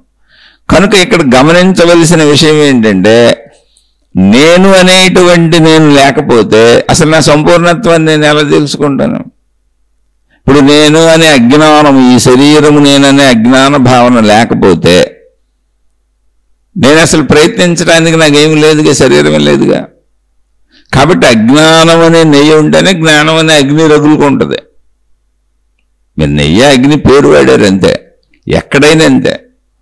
అజ్ఞానం అనే చెట్టు ఉంటేనే జ్ఞానం అనే అనంత విశ్వం తెలుస్తుంది. అజ్ఞానం అనే జంతువు ఉంటేనే జ్ఞానం అనే అనంత ప్రాణశక్తి తెలుస్తుంది, ఆత్మశక్తి తెలుస్తుంది. ఏదైనా అసలు ఉన్నదంతా విభిన్నముగా కనబడుతూ ఉన్నదంతా అజ్ఞానమే. అయితే ఆ అజ్ఞానము ఏంటి? అసత్యం అంటే కాదు, సత్యమే. అదంతా సత్యమే. అజ్ఞానం అసత్యం కాదు, అహంకారం అసత్యం కాదు, సత్యమే. నువ్వు తెలుసుకున్నా ఇలా జీవించాల్సిందే, తెలుసుకోపోయినా ఇలా జీవించాల్సిందే. తెలుసుకుంటే ఏకత్వపు లక్షణాలు కలిగిన పరిమితత్వాన్ని నేను అని జీవన్ముక్త దశలో జీవిస్తావు. నాదంతా ఏకత్వమే, శరీరపరంగా పరిమిత భావన అని ఏకత్వ లక్షణాలు కలిగిన పరిమిత భావంతో జీవిస్తావు కనుక వేరు భావన, దుఃఖ భావన తగ్గిపోద్ది, చాలా పరిమితంగా ఉంటుంది. అందుకని చెడులు చెయ్యు. అలాగే నీకు బాధలకు కొని తెచ్చుకో, దుఃఖాలకు లోనవు. నేను చచ్చిపోతున్నాను అనుకో, శరీరము చచ్చిపోద్ది అనుకుంటావు. నేను ఇప్పటికే పెట్టాను శాశ్వత శక్తిని నేను అనుకుంటావు. అప్పుడు భయాలు పోతాయి, బాధలు పోతాయి, అన్నీ పోతాయి. అది జీవన్ముక్త దశ.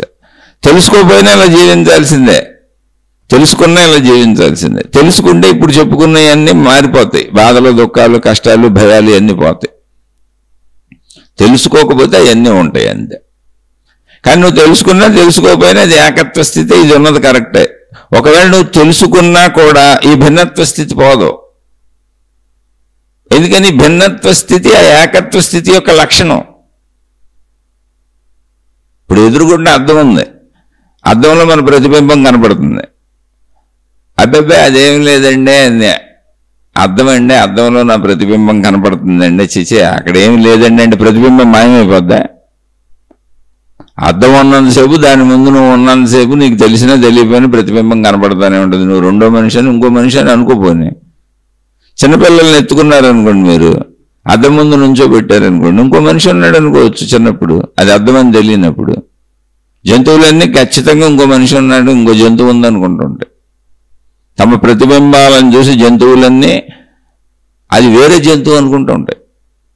ఎందుకంటే ఒక జంతువు తనను తాను చూసుకునే అవకాశం లేదు, వాటికి అద్దాల ఫెసిలిటీ లేదు. మనిషి అద్దం తయారు చేసుకున్నాడు, ఇది అద్దం అని తెలుసు, అందులో ప్రతిబింబం వస్తుందని తెలుసు, కనుక అది నా ప్రతిబింబము అని రోజు అద్దాలు వాడుకుంటున్నాడు. కానీ అద్దాలు వాడుకోవటం తెలియని పసిబిడ్డనే అద్దం ముందు నుంచోబెట్టామనుకోండి, ఇంకో మనిషి ఉన్నాడు అనుకుంటాడు. ఇప్పుడు అద్దం ముందు నుంచున్న పసిబిడ్డ ఇంకో మనిషి ఉన్నాడు అనుకొని ఆ మనిషితో మాట్లాడుతూ నవ్వుతూ కేరింతలు కొడుతున్నా ఉన్నది నువ్వే, అది అద్దమే, అది ప్రతిబింబం ఏం మారదు. కాదు, అద్దంలో ఉన్నది నా ప్రతిబింబమే, నాకు తెలుసు ఆ విషయం, నేనే ఊరిని అద్దాన్ని పెట్టుకొని తలదూకుంటున్నాను, మేకప్ చేసుకుంటున్నానని నువ్వు తెలుసుకున్నా ఆ స్థితి ఏం మారదు. అద్దం ఉంటుంది, ప్రతిబింబం ఉంటుంది, ఏకమైపోదు, మాయమైపోదు. అంటే ఏంటి, నువ్వు జీవన్ముక్త దశకు వచ్చినా అద్దంలో ప్రతిబింబం వల్ల నీ శరీరం అలాగే ఉంటుంది. దానికి ఆహారం కావాల్సిందే, మలమూత్ర విసర్జనలు కావాల్సిందే, నిద్రపోవాల్సిందే, దాన్ని రక్షించుకోవాల్సిందే, దాన్ని కాపాడవలసిందే. నువ్వు జీవన్ముక్తుడు అయిపోయినా కూడా నీకు ముళ్ళు గుచ్చుకుంటే నొప్పి తెలుస్తుంది, దోమలు కొడితే తెలుస్తుంది, పాము కరిస్తే చచ్చిపోతావు. అయ్యేం మారవు. ఏం మారుతుంది అంటే భావం మారుతుంది. చనిపోయేది శరీరము, నాకు శక్తిగా చావులేదు. ఆ చనిపోవటం అనేది కూడా మేము పెట్టుకున్న పేరు, అది చనిపోవటం లేదు. పంచభూతాత్మక శరీరము పంచభూతముల్లో కలిసిపోతుంది అంతే. నేను శక్తిగా ఎప్పుడు అలాగే ఉంటాను. కాబట్టి మార్పులే ఉండవు, నువ్వు తెలుసుకున్నా తెలుసుకోకపోయినా మార్పులు ఉండవు. అందుకే చెబుతున్న మహిమలు మాయలు అద్భుతాలు చెప్పేవాళ్ళందరూ మిమ్మల్ని మోసం చేస్తున్నారు. ఎలాంటి ఉన్నది ఒకే స్థితి అయినప్పుడు, మొత్తం ఉన్నది అనంత ఆత్మశక్తి స్థితి అయినప్పుడు, ఏకతాడు అయినప్పుడు, ఆ తాడుని అనేక ముక్కలుగా మనం నరికి చేసినప్పుడు ఆనందాత్మశక్తి తనలోనే అనేకంగా సృష్టిని అదే చేస్తున్నప్పుడు, అంటే అది దాన్ని ఎందుకు చేస్తుందని అడగబోకండి, దాని లక్షణం అని బోడిసార్లు చెప్పాను. దానిలోనే ఉన్నప్పుడు దానికి వచ్చిన ప్రాబ్లం ఏముంది, తెలియక నీకు ప్రాబ్లం. కానీ అంతా ఒకే శక్తి అయినప్పుడు అది విభిన్నంగా భావించుకున్నా భావించుకోకపోయినా విభిన్నంగా భావించుకుంటం చేత భావించుకున్న జీవుడు పరిమిత భావనతో భయాలకి దుఃఖాలకి లోనవుతాడు. తెలుసుకొని నేను ఏకత్వం అని తెలుసుకున్న జీవుడు ఈ పరిమిత భావాల నుంచి తప్పుకుంటాడు. దానివల్ల పుట్టేటువంటి భావోద్వేగాలు తప్పుకుంటాడు, భయాలు పోతాయి, మరణ భయం పోద్ది, ఏకత్వ భావన ఉంటుంది. కానీ దానికి కావాల్సిన అన్ని సమకూర్చాల్సిందే. భావ మార్పు జరుగుద్ది, గుణ మార్పు జరుగుద్ది తప్ప ఏ విశేషత ఉండదు. అప్పుడు మహిమలు మాయలు అద్భుతాలు ఎట్ట జరుగుతాయి? జరిగితే అసలు ఇది లేనట్టు లెక్క. మహిమలు మాయలు అద్భుతాలు జరిగితే అనంత ఆత్మశక్తికి అర్థం లేదు అసలు. అది అందరి పట్ల సమానంగా లేదు, అన్ని చోట్ల సమానంగా లేదు, దాంట్లో సమత లేదు. అది ఏకత్వం కాదు, అప్పుడు భిన్నత్వం అయిపోద్ది, అనేకత్వం అయిపోద్ది. కాబట్టి మహిమలు మాయలు అద్భుతాలు అని ఇక్కడ ఆత్మజ్ఞాన మార్గంలో చెప్పేవాళ్ళు అందరూ కూడా మిమ్మల్ని ఆ మార్గానికి దూరం చేస్తున్నారు. అంటే మీ స్వస్థితిని, మీ సంపూర్ణ స్థితిని మీరు తెలుసుకోకుండా దూరం చేస్తున్నారు. అవునని నమ్మేవాళ్ళందరూ కూడా మిమ్మల్ని మీరు దూరం చేసుకుంటున్నారు. మీరు ఎప్పటికీ మీ సంపూర్ణతను తెలుసుకోలేరు. అంటే అనంత ఆత్మశక్తి ఎరుకని, మీ ప్రాణశక్తి ఎరుకని తెలుసుకోలేరు. ఇప్పుడు నేను జీవుడిని అనే భావన ఎలా ఉందో, అంటే నేను ఒక పరిమిత జీవుడిని అనే అహంకార భావన ఎలా ఉందో, నేను చచ్చిపోతానేమని భయం ఎలా ఉందో, నేను నాది నా వాళ్ళని కాపాడుకోవాలని భయం ఎలా ఉందో, సేమ్ అలాగే ఒక దేవుడు, ఒక మతము, ఒక మార్గము, ఒక గురువు, ఒక విధానం, ఒక ఆచారం, ఒక సాంప్రదాయం భావరూపంలో సృష్టించుకు బతుకుతావు. ఇప్పుడు నువ్వు పడుతున్న భయం కూడా భావరూపమే. ఇప్పుడు నేను నాది నా వాళ్ళు, నా భార్య పిల్లలు, నా వరకే, ఇది నా శరీరం, నా ఆస్తులు, నావని నువ్వు అనుకుంటుందంతా భావరూపమే. నువ్వు అనుభవించేదంతా భావరూప దుఃఖం. ఎందుకంటే అది మొత్తం ఇక్కడ వదిలిపెట్టి శరీరాన్ని కూడా వదిలిపెట్టేస్తావు. నువ్వు ప్రాణశక్తిగానే మిగిలి ఉంటావు. నువ్వు మరణం అంటే శరీరం మరణం, ప్రాణశక్తికి మరణం లేదు. కాబట్టి అది కూడా భావరూపమేగా. నేను నాది నా వాళ్ళు మొత్తం వదిలేయటం, నీ సొంత శరీరాన్ని వదిలేయటం కూడా భావరూపమేగా. అసలు నిద్రలో రోజు వదిలేస్తున్నావుగా, ఎప్పుడో చనిపోవటం దాకా ఎందుకు? నిద్రను తీసుకోండి చాలు, ఎప్పుడో చనిపోవటం తర్వాత మనకు తెలియదుగా. నిద్రను తీసుకుంటే ఇప్పుడే తెలిసిపోద్ది. అందుకే నిద్రావస్థ పెట్టబడింది. నిద్రావస్థను గమనించుకున్న ఎవరికైనా మోక్షావస్థ అర్థమైపోద్ది. మొట్టమొదట ఉన్నటువంటిది ఆ మోక్షావస్థ, అదే నిద్రావస్థ, గాఢ నిద్రా స్థితి, ఏకత్వ స్థితి, అనంత ఆత్మశక్తి స్థితి. దాని మీద మనోస్థితి వస్తుంది, దాన్ని స్వప్న స్థితి, ఊహాత్మక స్థితి అంటాం. మెలకువలు అయితే ఊహలో, నిద్రలో అయితే స్వప్నాలు. ఈ ఊహాత్మక స్థితి, స్వప్న స్థితి మేలు సంపూర్ణంగా శరీరంతో కలిసిపోయి తిరుగుతున్నప్పుడు జాగ్రత్త అవస్థ, పూర్తిగా నేను శరీరం అన్న భావనలో ఇమిడిపోయావు అంతే. మళ్ళీ ఇందులోంచి మనోస్థితికి వెళ్తావు, అందులోంచి మళ్ళీ పూర్తిగా ప్రాణశక్తి స్థితిలోకి, ఆత్మశక్తి స్థితిలోకి, ఆకాశ స్థితిలోకి వెళ్ళిపోతావు. అయితే అది గుర్తించకుండా నిద్ర అంటున్నావు అంతే. దాన్ని గుర్తించడమే, ఇంతకు మించి ఇక్కడ ఏ అద్భుతాల్లో మహిమల్లో. అది నువ్వే అయినప్పుడు, నీలోనే ఉన్న ఆ స్థితిని గుర్తిస్తున్నప్పుడు మహిమలు, మాయలు, అద్భుతాలు అలా జరుగుతాయి. ఇది పాయింట్ ఇక్కడ. అవి జరుగుతాయి అని చెప్పేవాళ్ళు వాళ్ళు తెలిసి చెబుతున్నారా, తెలియక చెబుతున్నారా?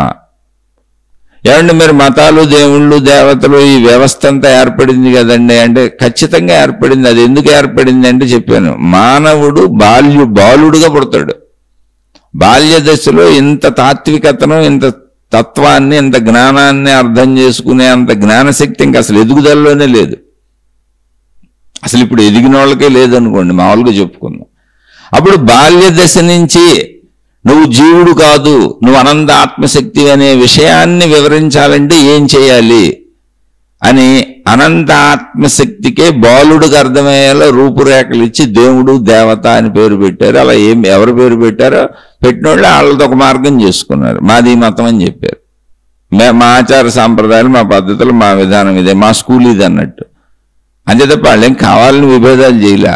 నేర్పడానికి అనేక మంది వచ్చారు, అనేక సృష్టి ఉంది కాబట్టి. కానీ వాళ్ళందరూ అర్థమైన వాళ్ళే, బాల్య దశలో ఉన్న వాళ్ళని నేర్పడానికి. అయితే ఇప్పుడు మీకు 99 ఏళ్ళు ఉండొచ్చు, కానీ మీకు అసలు జ్ఞాన బౌలర్ అయి ఉండొచ్చు. అది నేను చెప్పేది. తెలుసుకున్నప్పుడు జ్ఞాన బౌలరేగా. లేదు ఒక అతనికి 10 ఏళ్లే ఉండొచ్చు, కానీ చిన్నతనం నుంచి ఆత్మజ్ఞానం తెలుసుకొని వచ్చి ఉండొచ్చు. ఆ 10 ఏళ్ళకి అతనికి జ్ఞానే, అతనికి ఆత్మజ్ఞానం అర్థమైతే. అందుకే శంకరాచార్యులు, కొంతమంది మహానుభావులు ఉంటారు, వివేకానందుడు, ఇటువంటి వాళ్ళు చాలా చిన్న వయసులో వాళ్ళకి అన్నీ అర్థమైపోయినాయి. అంటే ఏంటి, చిన్నతనం నుంచి దాన్ని గ్రహించిన వాళ్ళు. అలా చాలామంది ఉంటారు. అవి మహిమలు కాదు, మాయలు కాదు, అద్భుతాలు కాదు. మనం దాన్ని తెలుసుకోకపోవటం వలన మహిమలు, మాయలు, అద్భుతాలు దాంట్లో మధ్యలో సృష్టించుకుంటూ వచ్చాం. మీరు ఎప్పుడైనా గుర్తుపెట్టుకోండి, మొత్తము ఏకమే అయినప్పుడు అసలు మహిమ, మాయ, అద్భుతం ఎక్కడ జరుగుద్ది, ఎవరికి జరుగుద్ది, ఎలా జరుగుద్ది, ఎందుకు జరుగుద్ది? అది దేహ భావనలో, శరీరము నేనన్న పరిమిత భావనలో నువ్వు ఎలా అయితే నేను, నాది, నా వాళ్ళు అనుకొని అది నిజం అనుకొని దానికోసమే బతుకుతూ, దానికోసమే చచ్చిపోతూ, నిరంతరం నేను, నాది, నా వాళ్ళ కోసం భయాందోళనకు లోనవుతూ, టెన్షన్లకు లోనవుతూ, ఒత్తిళ్లకు లోనవుతూ, సుఖదుఖాలంటూ జీవితం మొత్తం 100 సంవత్సరాలు నిజం అనుకొని, అదంతా నిజం అనుకొని ఎలా పరుగులు పెడుతున్నావో అలాగే మతాన్ని నిజం అనుకుంటున్నావు, దేవుడిని నిజం అనుకుంటున్నావు, మహిమలు, మాయలు నిజం అనుకుంటున్నావు. ఆ చెప్పేవాళ్ళందరూ చెప్పేది నిజం అనుకుంటున్న భావనే తప్ప అది భావనాత్మకగా నిన్ను అనంత ఆత్మశక్తి ఎరుకను కలిగించి నీకు ఆ వైపు నడిపించడానికి ఏర్పాటు చేయబడిన వ్యవస్థ అది. ఎందుకంటే బాలురకు అది అర్థం కాదు కాబట్టి. అది నిజమైన బాలుడైనా, బాల్యదశ అయినా అంతే, జ్ఞాన బాలుడైనా అంతే. ఇప్పుడు అసలు ఏమీ తెలుసుకోకుండా 90 ఏళ్ళు ఎరిగా అనుకున్నావు, జ్ఞాన బాలుడు. ఇందులో ఆత్మజ్ఞానంలో జ్ఞాన బాలుడు, నీకు తెలియదు. అందుకని నువ్వు మహిమలు, మాయలు అవన్నీ నమ్ముతావు. నమ్మితే ప్రాబ్లం ఏం లేదు. కానీ ప్రాక్టికల్గా సత్యం చెబుతున్నా, నేను దేన్ని కాదంటారు. అసలు అవన్నీ మంచి కోసమే ఏర్పాటు చేయబడినాయి. ఏంటా మంచి అంటే నువ్వు అనంత ఆత్మశక్తివని ఆఖరి మెట్టుకు నేను తీసుకెళ్ళటానికి. మరి ఆఖరి మెట్టు ముందే చెప్పేయచ్చు కదండి. చిన్నపిల్లల నుంచి అసలు నువ్వు పుట్టినప్పుడు నువ్వు అన్నమే తినలేవు, నీకు పాలతో పోషించుకుంటూ కొద్దిగా తీసుకొచ్చారు. శరీర ఎదుగుదల, భౌతిక పరిస్థితుల్లో నీకు అన్నం పెట్టి, ఇంత కారం పెట్టి, ఇంత పచ్చడి వేయటానికే సంవత్సరాలు పెట్టింది. జ్ఞానం నీకు అలా అర్థమవుద్ది. అందుకని నీకు అర్థమయ్యే స్థితిలో జ్ఞానాన్ని కూడా బాల్య దశలోంచి చెప్పుకొచ్చేలా ఏర్పాటు చేశారు. ఏర్పడ్డది. నువ్వు ఆ ఏర్పాటును పట్టుకుంటూ ముందుకు సాగితే నీ మేధశక్తి ఎంత ఎదుగుతుందో అంత తెలుసుకుంటూ నేను అనంతాత్మశక్తిని అనే వరకు వస్తావు. ఉన్నది మొత్తం ఏకశక్తి అయినప్పుడు విభిన్నతలోకి వెళ్ళినా కనపడుతుంది అలా విభిన్నతగా, కానీ అది ఆత్మశక్తిలో విభిన్నత అని తెలుస్తూ ఉంటుంది. ఇప్పుడు మన తల మీద జుట్టు ఉంది, ఉన్నది తల మీద జుట్టే, కానీ కోటాను కోట్ల జుట్టులు రేణువులు ఉంటాయి, వెంట్రుకలు ఉంటాయి, కోటాను గోట్లు ఉంటాయి, కానీ శరీరం అంతా ఒకటేగా. అలా తల నుంచి కాలు వరకు మీకు మొత్తం చర్మం మీద ఉంటానే ఉంటుంది. చూడండి, అక్కడక్కడ జుట్టు ఉంటానే ఉంటుంది. అది జుట్టుగా చూసినప్పుడు, వెంట్రుకలుగా చూసినప్పుడు వేరువేరుగా ఉంది. మొత్తంగా చూస్తే శక్తిగా ఒకటే, శరీరంలో ఒకటే భాగం అది. మొత్తం శరీరం అంతా కలిపితే నేను. అలా మనకి భావన, అది భావన. అందుకనే ఆత్మజ్ఞానము, నేను అనంత ఆత్మశక్తిని అనేది కేవలం అవగాహన. ఇక్కడ మహిమలు మాయలు ఏం ఉండవు, అవగాహన, అర్థం చేసుకోవటం. ఆ అర్థం చేసుకున్న స్థితిలో నిలబడటం కోసం తపస్సు, ధ్యానం. అంటే ఆ మనోస్థిరత కోసమే. అంతే తప్ప తపస్సు ధ్యానం అనేవి గొప్పవి కాదు. ఆ ఏకత్వ స్థితిలో మనసు నిలబడి ఊగిపోతూ ఉంటుంది, అనేకత్వ స్థితికి వెళ్ళిపోతూ ఉంటుంది. మళ్ళీ ఆ ఏకత్వ స్థితిలోకి తెచ్చి దాన్ని నిలబెట్టాలి. ఇదే ప్రయత్నం అంతే. అయితే అలా నిలబెట్టాలంటే ముందు నేను అనంత ఆత్మశక్తిని నేను తెలుసుకోవాలిగా. కాబట్టి అజ్ఞానం అనే నెయ్యి లేకుండా జ్ఞానం అనే అగ్ని వెలగదు. అంటే అసలు సృష్టి అంతా అజ్ఞానం అనే నెయ్యిగా ఉంది. అందరూ పరిమిత భావనలో నేను నేను నేను నేను అనుకుంటా ఉన్నాయి. చెట్లు కానీ, జంతువులు కానీ, మనుషులు కానీ, చెట్టు పుట్ట, చేమ, కొండ కొట్ట, యూనివర్సల్ ఏదన్నా విడివిడిగా నేను అనుకుంటుంది. ఆ నేను భావనలోంచి విడివిడిగా స్టార్ట్ అయ్యి నాకు భిన్నంగా ఎన్ని ఉన్నాయండి, నాకు ఇలా ఎన్ని జరుగుతున్నాయండి నా జీవితంలో, అసలు ఇదంతా ఏంటి, దీనికి మూల కారణం ఏంటి అనేది ప్రయత్నించినప్పుడు, అంటే అజ్ఞానము ప్రయత్నించినప్పుడు జ్ఞానంగా మారుతుంది. అందుకని అజ్ఞానం అనే నెయ్యి జ్ఞానాగ్నిని వెలిగిస్తూ ఉంటుంది. అజ్ఞానమే ఉన్నదంతా. అజ్ఞానంలో నేను లేకపోతే అసలు నేను జ్ఞానాన్ని ఎలా తెలుసుకుంటాను, అనంత ఆత్మశక్తిని. కాబట్టి అసలు సృష్టి మొత్తం, విభిన్నత మొత్తం అజ్ఞానం. అది ఎప్పుడు ఉంటుంది అలాగే. అజ్ఞానం తప్పు కాదు, అజ్ఞానం తిట్టు కాదు, అహంకారం తప్పు కాదు, అహంకారం తిట్టు కాదు. ఎప్పటికీ అది అలాగే ఉంటుంది. శక్తి ఉన్నంతకాలం, అంటే జ్ఞానం ఉన్నంతకాలం అజ్ఞానం ఉంటుంది. ఎక్కడ ఉంటుంది అజ్ఞానం? జ్ఞానంలోనే ఉంటుంది. అజ్ఞానం అసలు ఎక్కడ బతుకుతుంది, ఎలా బతుకుతుంది? దానికి ఆధారం కూడా జ్ఞానమే. అజ్ఞానానికి ప్రాణశక్తి జ్ఞానమే. అజ్ఞాన రూపురేఖలన్నీ జ్ఞానమే. మొత్తం అజ్ఞానము అసలు మొత్తం సంపూర్ణంగా జ్ఞానమే. కానీ అజ్ఞానంగా బతుకుతుంది అది, అంతే. నేను అజ్ఞానం అనే పేరు పెట్టుకుని బతుకుతుంది, జ్ఞానమే. ఆ విషయం తెలుసుకుంటే అది, ఓహో నా పేరు అజ్ఞానం కాదు, నేను జ్ఞానాన్ని అని తెలుసుకుంటుంది. అంతే జరిగేది. ఏకత్వ భావన అవుతుంది, అనేకత్వ భావన, అంతకు మించి ఏం లేదు. కాబట్టి ఉన్న అజ్ఞానమే నేను జ్ఞానాన్ని అని తెలుసుకుంటుంది. జ్ఞానాన్ని తెలుసుకునే వరకు ఉన్నదేంటి? అజ్ఞానమే. అజ్ఞానమే జ్ఞానం అవుతుంది, భావ మార్పు అంతే. ఆలోచించండి. మళ్ళీ అర్థం కాకపోతే ఇంకా వివరంగా చెబుతాను. ఇలా ఎన్ని రకాలుగానే ఎన్నిసార్లైనా వివరించుకోవచ్చు.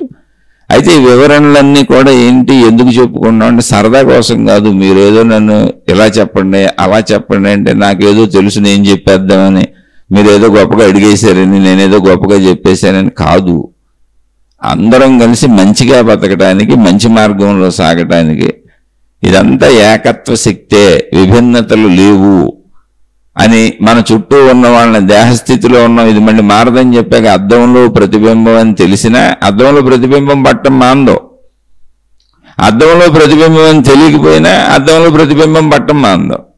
ఎందుకంటే అది అద్దం లక్షణం. దాని ముందు ఏమొస్తే అది ప్రతిబింబం పడుతుంది. అలాగే నేను అనంతాత్మశక్తిని తెలిసినా ఈ దశ మారదు. ఎందుకంటే ఇది శక్తి దశే కదా, ఇదే కదా అనంతాత్మశక్తి.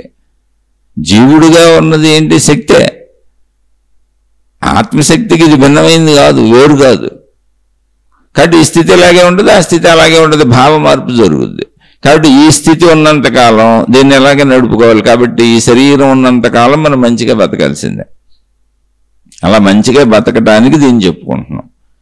అలా ముందు మంచిగా బతుకుతూ అన్ని పరిస్థితుల్లోనూ, అన్ని స్థితిగతుల్లోనూ జీవితం మొత్తం మంచిగా బతకగలుగుతూ, తప్పులు చేయకుండా, చెడు వైపు వెళ్లకుండా మంచిగా ఉండగలిగినప్పుడు ఆటోమేటిక్గా మనకు ఆత్మజ్ఞానం అర్థమయ్యే అర్హత వస్తుంది. అర్థమైపోద్ది దాని అంతటా. ఒక స్పార్క్ లాగా స్విచ్ చేస్తే లైట్ వెలిగినట్టుగా జరుగుద్ది. మంచి అనే స్విచ్ ఎప్పుడు వేసి ఉంచుకోవాలి మనలో.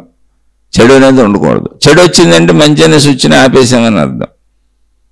అందుకు ఇవన్నీ చెప్పుకుంటున్నాం. అంతే తప్ప మీరు ఎంత గొప్పగా ప్రశ్న వేశారని కాదు, నేను ఎంత గొప్పగా విషయం చెప్పాననేది ఏమీ లేదు. సామాన్యమైనటువంటి చర్యలు. మీరు ఎటువంటి ప్రశ్న వేసినా ఎందుకు చెబుతున్నాను అంటే అది మనకి ఆధ్యాత్మికతకి మననంగా ఉంటుంది.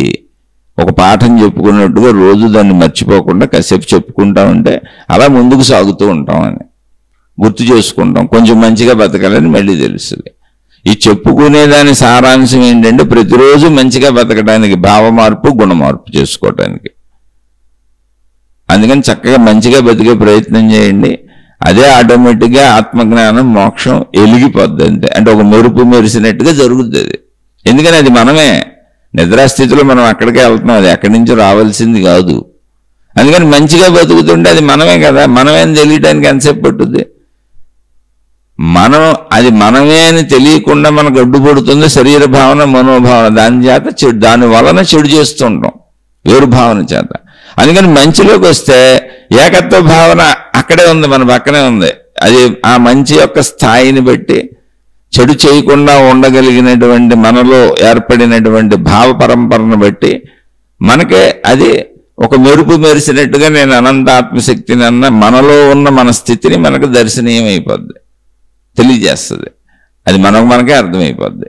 అందుకని నాకు జ్ఞానోదయం అయింది అని చెబుతారు. లోపల మెరిసే మెరుపు అంతే అది. ఎందుకని అది నా స్థితే, కొత్తగా బయట నుంచి వచ్చేది ఏం లేదు అందులో. కాబట్టి అర్థం చేసుకుని ప్రయత్నించండి.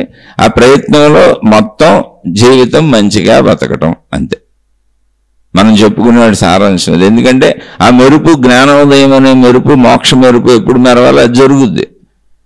చెడు తొలగిపోతే అది మెరుస్తుంది అంతే. ఆ భావం కలుగుద్ది, ఏకత్వ భావం వస్తుంది. ఆత్మసాక్షాత్కారం అనే ఒక మెరుపు మెరుస్తుంది. అదేం పెద్ద అద్భుతం కాదు, అది మనకే తెలుస్తుంది, ఇంకెవరికి కూడా తెలియదు కూడా. తెలిసినా ఏమవుతుంది, జీవితం అలాగే ఉంటుంది, ఏ మార్పు ఉండదు. అందుకే చెబుతున్న మహిమలు మాయలు అద్భుతాలు ఉండవు. ఉంటే అది ఆత్మజ్ఞానానికి సంపూర్ణ విరుద్ధము, విరోధము అవుతుంది. ఆత్మజ్ఞానం అబద్ధమైపోద్ది, ఆత్మశక్తి అబద్ధమైపోద్ది, బ్రహ్మము అబద్ధమైపోద్ది.